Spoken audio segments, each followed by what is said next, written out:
I am, as you guys know, and as you can see, a black man, proudly born in Jamaica, living in the UK. So I have a lot to say about Jim Ratcliffe's comments, and it is unfortunate, but absolutely terrifying in the same breath. He owns 27% of the club. He is a Brexiteer, which means he voted and he pushed for Brexit. So this is nothing surprising in my perspective from Sir Jim. If you know anything about him, this man is a very hateful man. You can see his face. I can't stand the super rich. They are parasites on this earth, and I can't wait for his demise, Sir Jim. We are going to go through Jim Ratcliffe's comments on colonisation and immigration. The Manchester Mayor Andy Burnham has called out Jim Ratcliffe for tax dodging. It's always interesting how the people complaining about economics and money, because don't forget what economics is, just money, right? Most people in a country shouldn't care about the economics. All you should care about is your food, your shelter, and your water. The only people who care about economics are the rich. Man United has released a statement, a response to what Sir Jim has said, which in my opinion was a very, very poor statement. Jim himself has come out with an apology. Once again, not a good apology. We'll get into that as well. The Manchester United players, guys, of course, heard about this. And don't forget, guys, 99% of the Manchester United team are immigrants to this country. Ahmad, Mbumo, Sesko, Cunha, Bruno, Dallo, Martinez. We can keep going. Casemiro, Ugarte. The majority of the players are who this man is describing. So the players have come out and they are dismayed by what has been said. Senior officials have also said that they are worried that Sir Jim Ratcliffe has ruined the chance of local government funding the stadium. Why would you, if you're the local government and you know this man's mentality, you know what he's about now, would you fund a local stadium? This guy's a Brexiteer, and I'm convinced he's also a white supremacist, right? So apparently local governments are considering whether to invest with United. The FA, the Football Association, is now looking into Sir Jim's comments for breaching the behavioural code. So a lot is going on, guys. From this one man's interview, everything has exploded. Man United Muslim Supporters Club are scared of the rise in hate crimes in this country and around the Western world, or the white world. The Western world is the white world. It's Europe and America. It's interesting how rather than calling it the white world, they say Western, but W it's the same. It's the same thing. That world has always persecuted Muslims, and the rise of hate crimes in this country will probably go up after what he just said. And Kick It Out, who we know are a organization supported by the FA, who are anti-racism, anti any kind of ism, they have made a statement condemning Jim's vile comments. And a lot of other agencies, governmental bodies have come out to condemn. I don't think this is going away. There are some people calling for him to step down. This isn't going anywhere.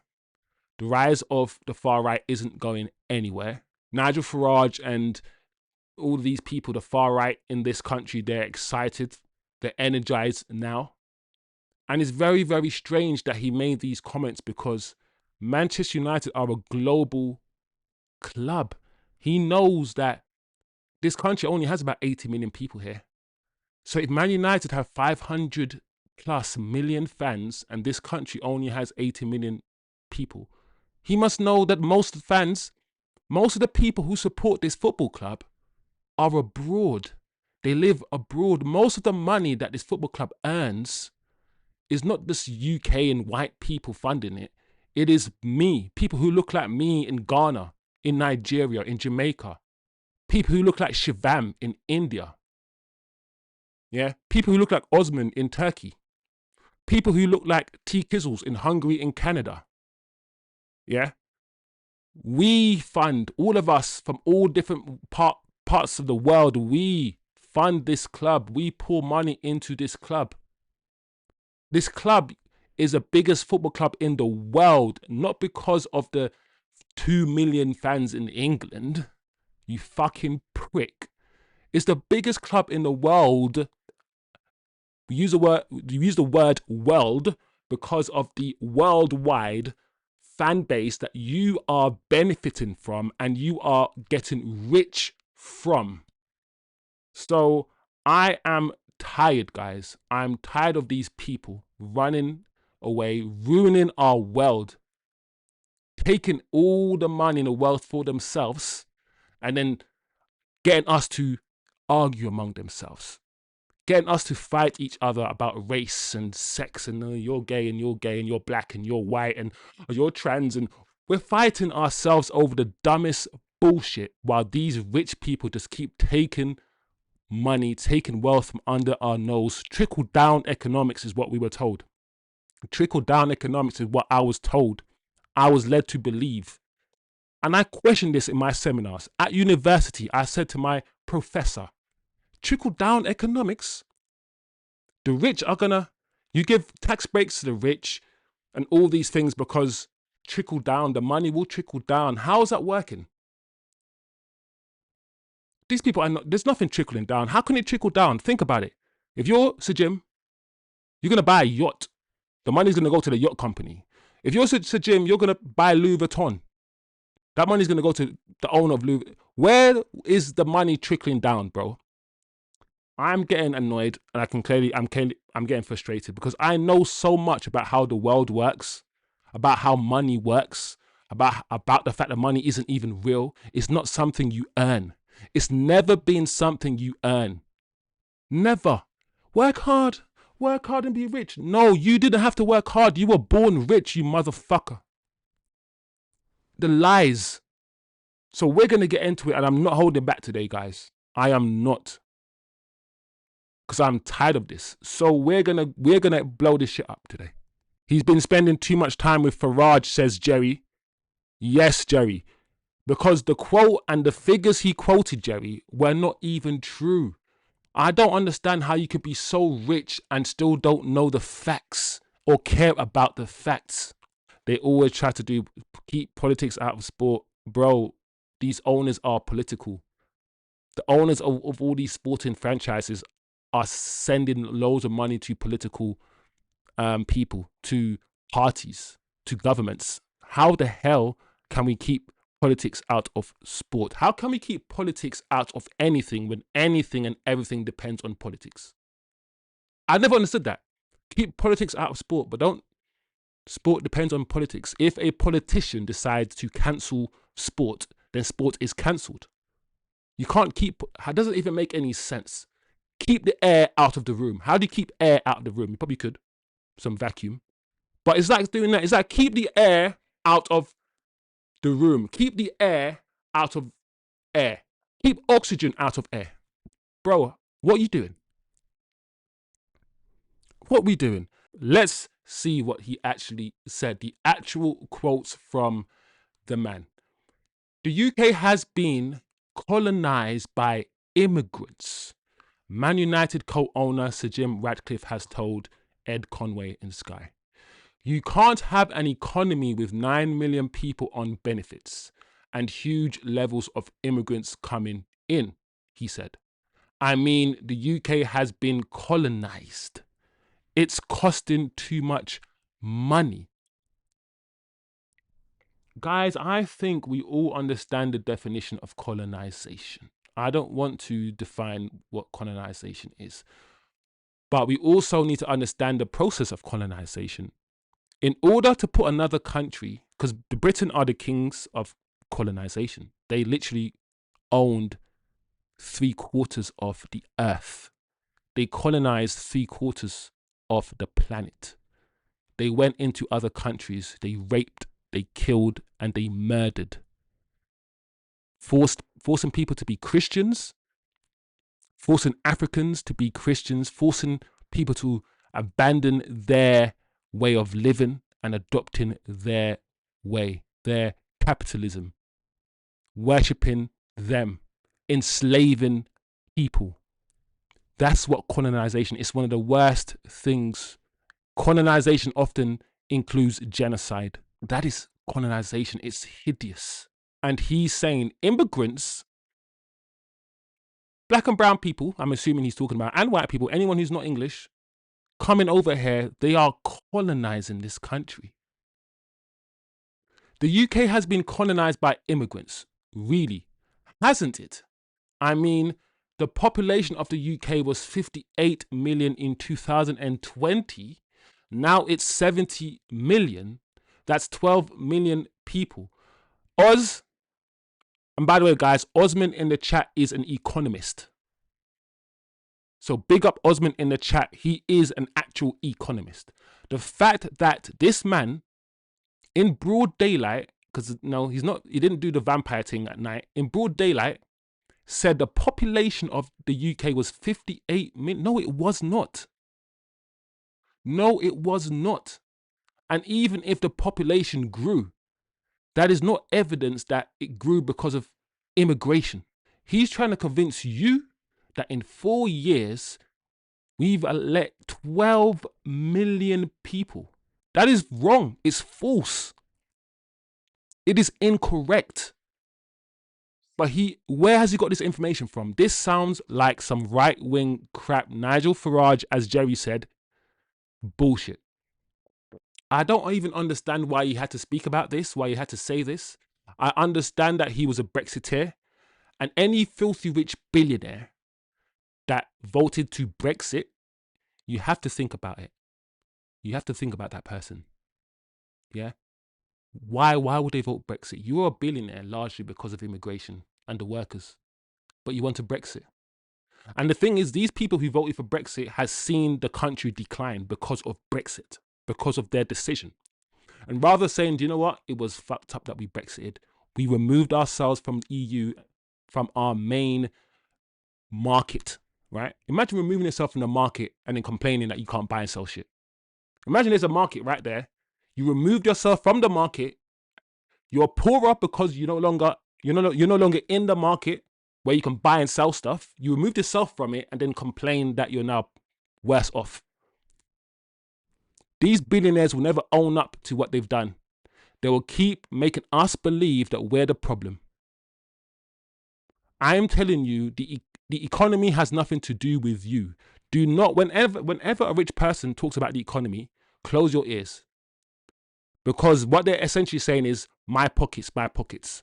The economy only matters to the rich people. They want you to get back to work. Oh, this unemployment. And they want you to get back to work so they can get richer. That's it. They're getting angry that people aren't busting their guts. They're working from home now. We're working from home now, right? Get back into the office. I want to see that you're working. These people are sick. They are sick. Anyway, he also said of the PM, I think you have to do some difficult things with the UK to get back on track. Because at the moment, I don't think the economy is in a good state. So why did you leave, Sir Jim? Why did you leave this country rather than try to help it and go to Monaco? This man lives in Monaco so he can pay less tax, by the way, guys. While moaning about Britain not being in a good state, where he could stay here and help this country. It's sick. It's a disease. It's a sickness. We went as humanity, we went from despising the super rich, despising them, calling them killers. The more money they have, the less money we have, the more we will die. Yeah, and they don't need all that money. We went from despising them 20, 30 years ago to now worshipping them. These guys have become the new kings and queens of the world. Loads of countries don't have monarchies anymore. But why do you need a monarchy? These guys are bigger than monarchies because they don't only control their country. These super rich people, they control the minds and hearts of people that transcend countries and borders. Crazy. Crazy that he said this. It's like, bro, why did you even need to say this?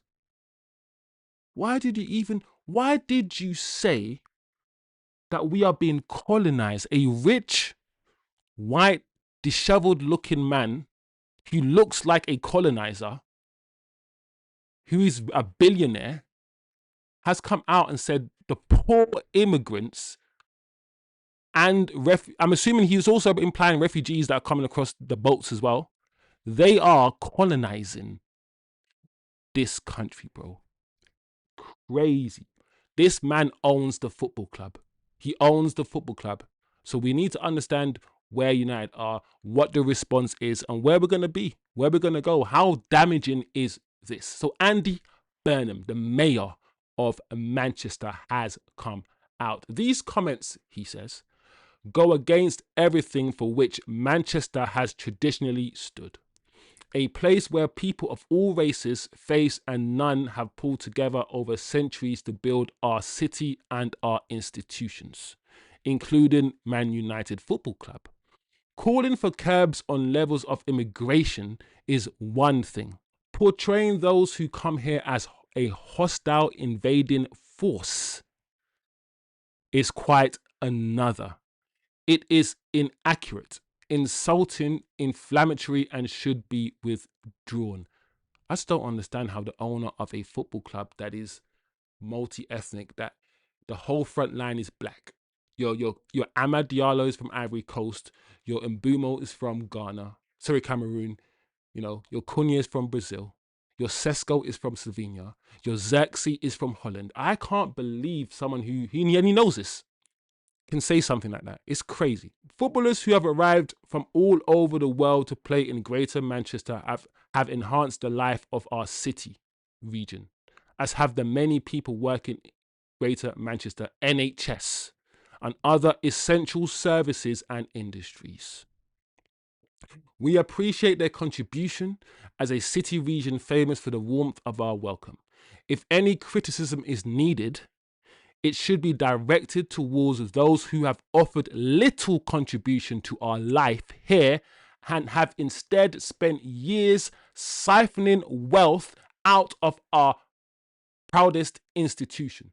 That is what the rich do.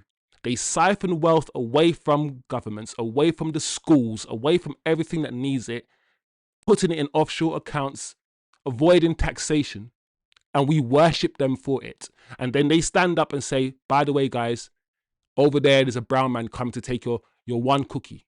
I've got 100 cookies and I've left one cookie for all you guys to fight over. And that brown man, who also is hungry, is going to take the one cookie that all you guys are fighting over, right? And he walks away with 100 cookies in his hand. And rather than us attacking the guy with 100 cookies in his hand, we spend our whole lives hating on the other guy who just wants a piece of the one cookie that we all have to share between each other. He's in his ivory palace with other people in ivory palaces. These guys are out of touch. TK says it in the chat. This is, people, Manchester United's statement in response. And I'm just going to say, people, that it is pathetic.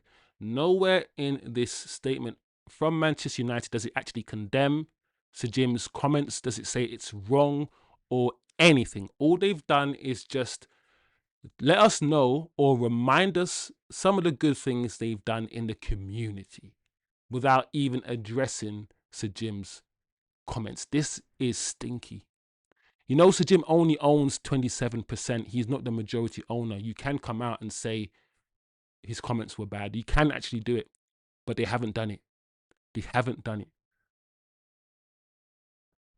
This is Man United's statement. Manchester United prides itself on being an inclusive and welcoming club.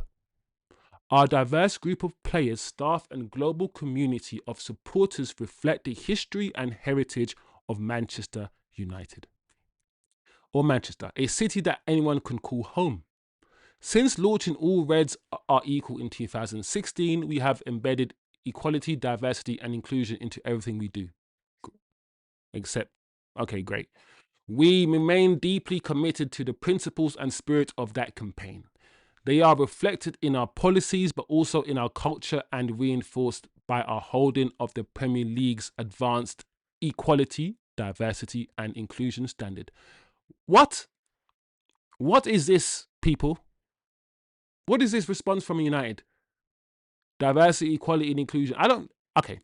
In this instance, I don't actually care about diversity. I don't care about all of this DI and all this crap. I care about what the football club says about Sir Jim's comments. I want to know whether you condoning it, whether you're accepting it, whether this is Manchester United. Because one of the questions I asked you guys, ages ago, I said, when you say you support the football club, what do you actually mean?